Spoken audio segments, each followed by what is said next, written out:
Chapter 6. Words of Wisdom. My son, if you co-sign a loan for an acquaintance and guarantee his debt, you'll be sorry that you ever did it. You'll be trapped by your promise and legally bound by the agreement. So listen carefully to my advice. Quickly get out of it if you possibly can. Swallow your pride, get over your embarrassment, and go tell your friend you want your name off that contract. Don't put it off, and don't rest until you get it done. Rescue yourself from future pain and be free from it once and for all. You'll be so relieved that you did. Life lessons. When you're feeling lazy, come and learn a lesson from this tale of the tiny ant. Yes, all you lazy bones, come learn from the example of the ant and enter into wisdom. The ants have no chief, no boss, no manager. No one has to tell them what to do. You'll see them working and toiling all summer long, stockpiling their food in preparation for winter. So wake up, sleepyhead. How long will you lie there? When will you wake up and get out of bed?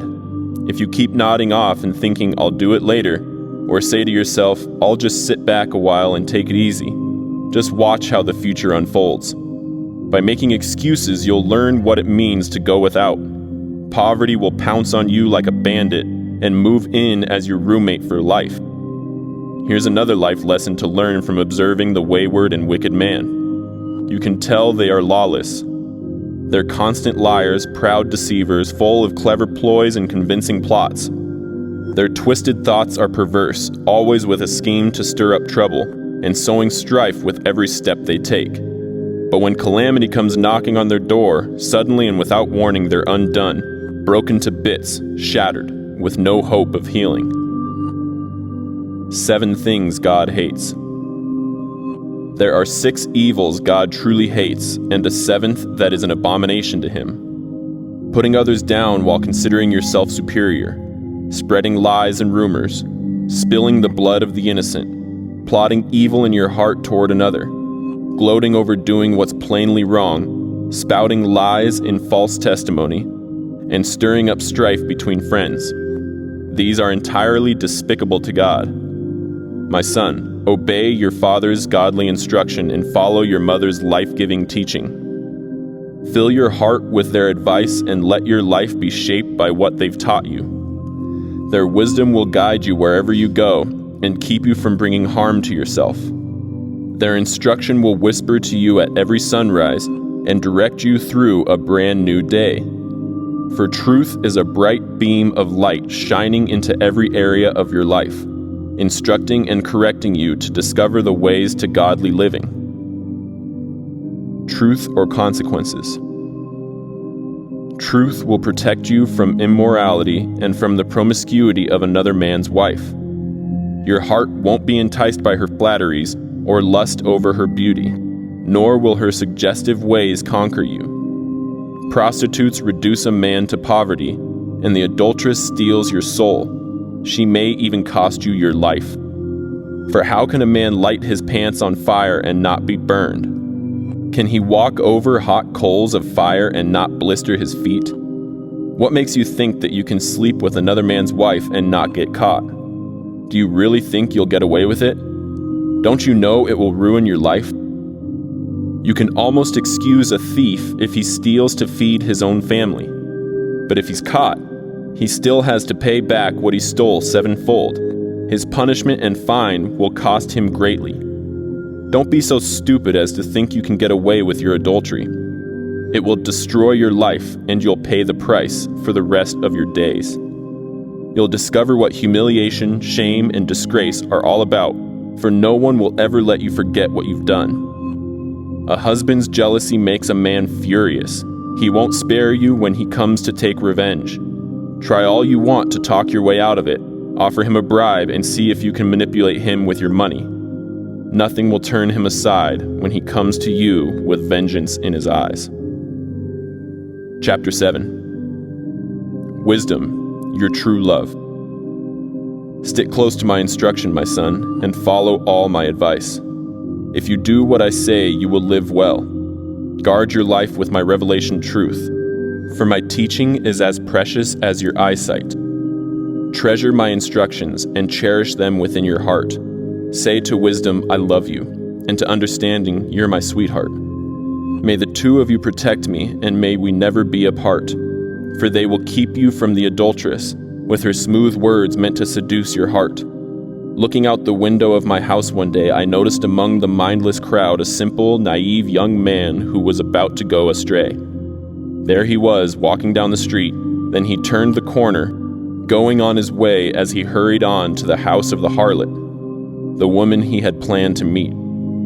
There he was in the twilight as darkness fell, convinced no one was watching as he entered the black shadows of hell. That's when their rendezvous began. A woman of the night appeared, dressed to kill the strength of any man. She was decked out as a harlot, pursuing her amorous plan. Her voice was seductive, rebellious, and boisterous as she wandered far from what's right. Her type can be found soliciting on street corners on just about any night. She wrapped her arms around the senseless young man and held him tight. She enticed him with kisses that seemed so right. Then, with insolence, she whispered in his ear, "Come with me. It'll be all right. I've got everything we need for a feast. I'll cook you a wonderful dinner. So here I am. I'm all yours. You're the very one I've looked for, the one I knew I wanted from the moment I saw you. That's why I've come out here tonight, so I could meet a man just like you.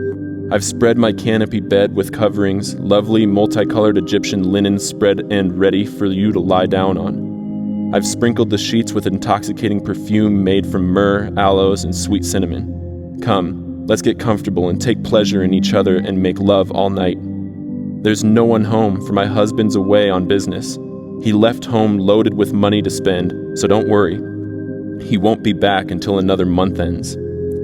He was swayed by her sophistication, enticed by her longing embrace. She led him down the wayward path right into sin and disgrace. Quickly he went astray, with no clue where he was truly headed, taken like a dumb ox alongside of the butcher.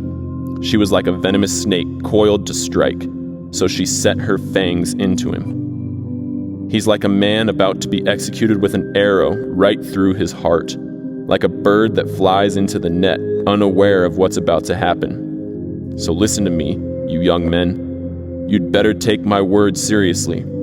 Control your sexual urges and guard your hearts from lust. Don't let your passions get out of hand, and don't lock your eyes onto a beautiful woman. Why would you want to even get close to temptation and seduction to have an affair with her? She has pierced her souls of multitudes of men. Many mighty ones have fallen and have been brought down by her. If you're looking for the road to hell, just go looking for her house. Chapter 8. Wisdom Calling. Can't you hear the voice of wisdom? From the top of the mountains of influence, she speaks into the gateways of the glorious city. At the place where pathways merge, at the entrance of every portal, there she stands, ready to impart understanding, shouting aloud to all who enter, preaching her sermon to those who will listen. I'm calling to you, sons of Adam, yes, and to you, daughters as well. Listen to me, and you will be prudent and wise. For even the foolish and feeble can receive an understanding heart that will change their inner being. The meaning of my words will release within you revelation for you to reign in life. My lyrics will empower you to live by what is right. For everything I say is unquestionably true, and I refuse to endure the lies of lawlessness. My words will never lead you astray. All the declarations of my mouth can be trusted. They contain no twisted logic or perversion of the truth. All my words are clear and straightforward to everyone who possesses spiritual understanding. If you have an open mind, you will receive revelation knowledge. My wise correction is more valuable than silver or gold. The finest gold is nothing compared to the revelation knowledge I can impart. Wisdom is so priceless that it exceeds the value of any jewel. Nothing you could wish for can equal her. For I am wisdom, and I am shrewd and intelligent. I have at my disposal living understanding to devise a plan for your life. Wisdom pours into you when you begin to hate every form of evil in your life, for that's what worship and fearing God is all about. Then you will discover that your pompous pride and perverse speech are the very ways of wickedness that I hate. The power of wisdom. You will find true success when you find me, for I have insight into wise plans that are designed just for you. I hold in my hands living understanding, courage, and strength. I empower kings to reign and rulers to make laws that are just. I empower princes to rise and take dominion, and generous ones to govern the earth. I will show my love to those who passionately love me, for they will search and search continually until they find me. Unending wealth and glory come to those who discover where I dwell. The riches of righteousness and a long, satisfying life will be given to them. What I impart has greater worth than gold and treasure, and the increase I bring benefits more than a windfall of income. I lead you into the ways of righteousness to discover the paths of true justice. Those who love me gain great wealth and a glorious inheritance, and I will fill their lives with treasures. Wisdom in the beginning. In the beginning I was there, for God possessed me even before He created the universe. From eternity past I was set in place, before the world began. I was anointed from the beginning, before the ocean's depths were poured out, and before there were any glorious fountains overflowing with water. I was there, dancing. Even before one mountain had been sculpted or one hill raised up, I was already there, dancing. When He created the earth, the fields, even the first atom of dust, I was already there. When He hung the tapestry of the heavens and stretched out the horizon of the earth, when the clouds and skies were set in place and the subterranean fountains began to flow strong, I was already there. When He set in place the pillars of the earth and spoke the decrees of the seas, commanding the waves so that they wouldn't overstep their boundaries, I was there, close to the Creator's side as His master artist. Daily He was filled with delight in me, as I playfully rejoiced before Him. I laughed and played, so happy with what He had made, while finding my delight in the children of men. Wisdom worth waiting for. So listen, my sons and daughters, to everything I tell you, for nothing will bring you more joy than following my ways. Listen to my counsel, for my instruction will enlighten you. You'll be wise not to ignore it. If you wait at wisdom's doorway, longing to hear a word for every day, joy will break forth within you as you listen for what I'll say. For the fountain of life pours into you every time that you find me, and this is the secret of growing in the delight and the favor of the Lord. But those who stumble and miss me will be sorry they did, for ignoring what I have to say will bring harm to your own soul. Those who hate me are simply flirting with death. Chapter 9. Wisdom's Feast. Wisdom has built herself a palace upon 7 pillars to keep it secure. She has made ready a banquet feast, and the sacrifice has been killed. She has mingled her wine, and the tables are all set. She has sent out her maidens, crying out from the high place, inviting everyone to come and eat until they're full. Whoever wants to know me and receive my wisdom, come and dine at my table and drink of my wine. Lay aside your simple thoughts and leave your paths behind. Agree with my ways, live in my truth, and righteousness you will find. If you try to correct an arrogant cynic, expect an angry insult in return. And if you try to confront an evil man, don't be surprised if all you get is a slap in the face. So don't even bother to correct a mocker, for he'll only hate you for it. But go ahead and correct the wise, they'll love you even more.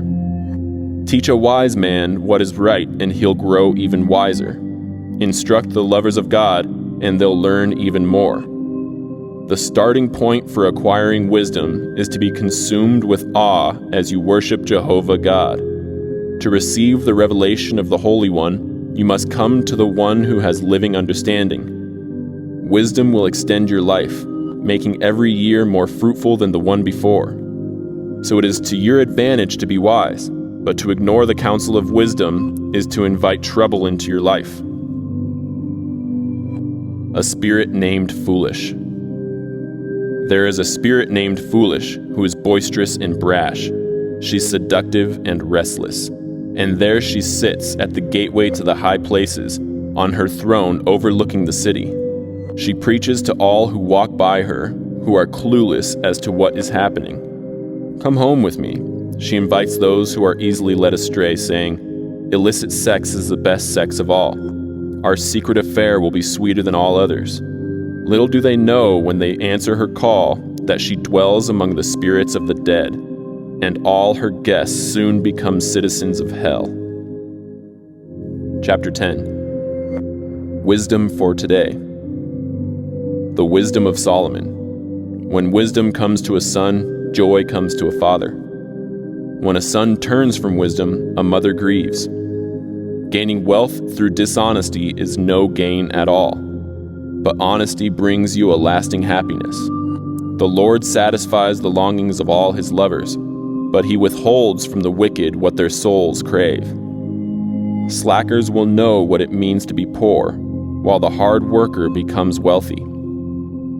Know the importance of the season you're in, and a wise son you will be. But what a waste when an incompetent son sleeps through his day of opportunity. The lover of God is enriched beyond belief, but the evil man only curses his luck. The reputation of the righteous becomes a sweet memorial to him, while the wicked life only leaves a rotten stench. The heart of the wise will easily accept instruction, but those who do all the talking are too busy to listen and learn. They'll just keep stumbling ahead into the mess they created. The one who walks in integrity will experience a fearless confidence in life, but the one who is devious will eventually be exposed. The troublemaker always has a clever plan and won't look you in the eye, but the one who speaks correction honestly can be trusted to make peace.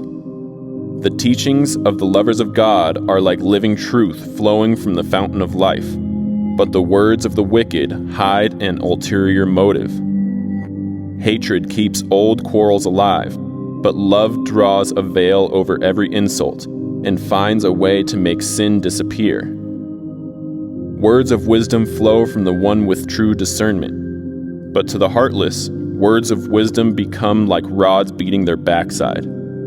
Wise men don't divulge all that they know, but chattering fools blurt out words that bring them to the brink of ruin. A rich man's wealth becomes like a citadel of strength, but the poverty of the poor leaves their security in shambles. The lovers of God earn their wages for a life of righteousness, but the wages of the wicked are squandered on a life of sin. If you readily receive correction, you are walking on the path to life, but if you reject rebuke, you're guaranteed to go astray. The one who hides his hatred while pretending to be your friend is nothing but a liar. But the one who slanders you behind your back proves that he's a fool, never to be trusted. If you keep talking, it won't be long before you're saying something really wrong. Prove you're wise from the very start. Just bite your tongue and be strong. The teachings of the godly ones are like pure silver, bringing words of redemption to others. But the heart of the wicked is corrupt. The lovers of God feed many with their teachings, but the foolish ones starve themselves for lack of an understanding heart. True enrichment comes from the blessing of the Lord, with rest and contentment in knowing that it all comes from Him. The fool finds his fun in doing wrong, but the wise delight in having discernment. The lawless are haunted by their fears, and what they dread will come upon them. But the longings of the lovers of God will all be fulfilled. The wicked are blown away by every stormy wind, but when a catastrophe comes, the lovers of God have a secure anchor. To trust a lazy person to get a job done will be as irritating as smoke in your eyes, as enjoyable as a toothache. Living in the worship and awe of God will bring you many years of contented living. So how could the wicked ever expect to have a long, happy life? Lovers of God have a joyful feast of gladness, but the ungodly see their hopes vanish right before their eyes. The beautiful ways of God are a safe resting place for those who have integrity, but to those who work wickedness, the ways of God spell doom. God's lover can never be greatly shaken, but the wicked will never inherit the covenant blessings. The teachings of the righteous are loaded with wisdom, but the words of the evil are crooked and perverse. Words that bring delight pour from the lips of the godly, but the words of the wicked are duplicitous.